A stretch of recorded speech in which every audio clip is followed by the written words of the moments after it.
Should we be stockpiling food in case of a doomsday Brexit scenario? With the UK importing 50% of its food, most of that comes from the EU. Could chaos at the borders see supermarket shelves begin to empty? Well, when asked by MPs whether the government was stockpiling food, Brexit Secretary Dominic Raab replied it would be wrong to say the government was stockpiling, but it was looking at measures to ensure there was adequate food supply. So what exactly does that mean? What should the government be doing?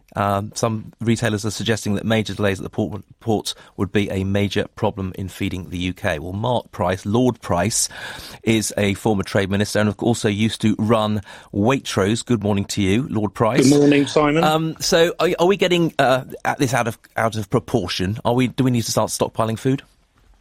Well, it's jolly difficult to stockpile fresh food. I think on ambient food, so things that come in bottles and packets and tins, it's pretty straightforward if you want to bring those in advance to do so and to store it and certainly save any tariffs that might be applied. But on fresh food, on fruit and veg, on meat, on dairy products, you just simply can't do that. So what the supermarkets will have to think about is alternative supply routes to try and mitigate the problem.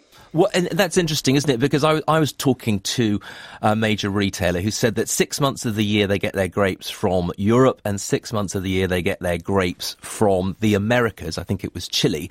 And they said, listen, we might just look at extending the period for which we get the grapes from Chile. Does that make sense?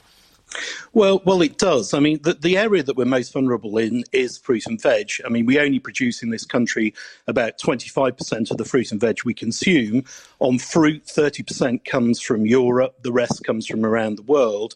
But on vegetables, 80% comes from Europe, and particularly Spain, salad crops. So what the supermarkets will think about is, can they extend the season of imports from Chile, South Africa, from New Zealand? Because Brexit could happen with a no-deal scenario at the end of March, there is a shoulder to the season that they could extend to do that. But then they're going to have to find alternative routes. So they may think about air freight, they may think about shipping, but all these things are going to add cost. And of course, they're going to add to the cost of a tariff that will be applied because the EU has got pretty penal tariffs on food to protect European farmers. So I think what you'll see is, rather than a pinch on supply, although that's highly, highly likely, is a pretty significant increase in the cost of fruit and veg, a cost of meat and the cost of dairy products. OK, so even if the availability is OK, prices would rise in that situation. If we go back to the beast from the east, which earlier this year we saw just 2 days of heavy snowfall, and then there were reports of gaps beginning to open up under supermarket shelves. It doesn't take much, I think, is what people would say, for this to be a problem. No, well, I think that's right. I mean, 50% of the food we consume in the UK, or buy in the UK, comes from abroad. Typically, we're only holding a week or so's stock of food, particularly on fresh foods. And so it's tricky. So what the buyers will have to start thinking about now is, do they put more into the UK production cycle? Do they think about taking from other parts of the world? The government's going to find it incredibly difficult to stockpile food. But what they could think about is the tariffs, which are schedules which have now been circulated at the WTO for a post-Brexit world, whether they should be reduced to zero on those food commodities we can't produce in the UK and would want to bring in at lower costs. So I think the government's role here is more about ensuring that our custom arrangements are good in terms of bringing food in, or as efficient as they possibly can be, but also in looking at tariff rates. And then the supermarkets have got to use the rest of the world and more inventive methods to bring goods in, like more air freight, more shipping. Yeah, in the conversations I've had with retailers, a couple of options come up. One is that actually you just waive everything at the border, even if you've come out of the EU. Just say, listen, if it comes to feeding the nation or making these checks, we just won't bother doing that. And secondly, with push games to shove, you just extend Article 50 and you just say, we'll give ourselves a few more months. I wonder if, with your insight as a trade minister inside government, what you make of that. Well, on the first one, you're right. In fact, at the moment, 96% of goods that come in from outside the EU are cleared in 6 seconds electronically. So, we do have precedent for bringing food in from outside the EU. I think it's more likely to be the checks on the other side of the border and how how they're conducted rather than what we might choose to do in the UK.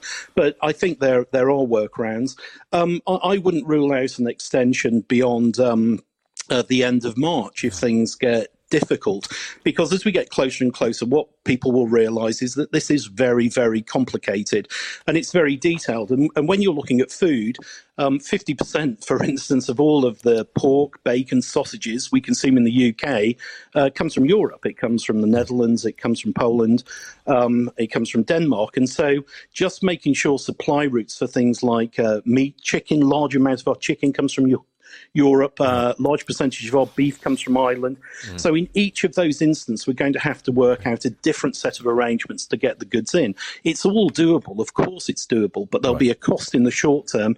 And it may be that we just need a little more time to make sure that things happen in an orderly way. But the main thing to say is that this is complicated. It's doable, but it's very complicated. Mark Price, Lord Price, thank you very much indeed. I spoke to one retailer who said the real vulnerable product is sandwiches. If you think that what's in a sandwich, bit of lettuce, bit of tomato, maybe an avocado for you.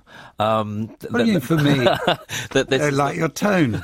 This is the most vulnerable thing. So sandwiches in the firing line. You can listen to more free content from the Today programme by going to www.bbc.co.uk/today.